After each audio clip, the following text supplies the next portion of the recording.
This is VIVO V15 Pro, and today I would like to show how you can clear app cache and data on this device.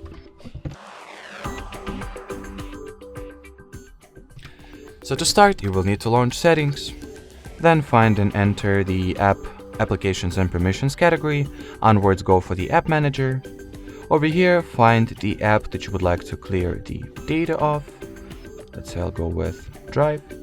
Then go for the internal storage section, and at the following storage page you can either clear only cache for it, or of this app, or as you can see the cache deletion was successful, or you can clear all app and user data that this particular application has, including the cache, of course, by tapping at the clear data option, then OK, and that will be it. So thanks for watching, thanks for your attention, and bye bye.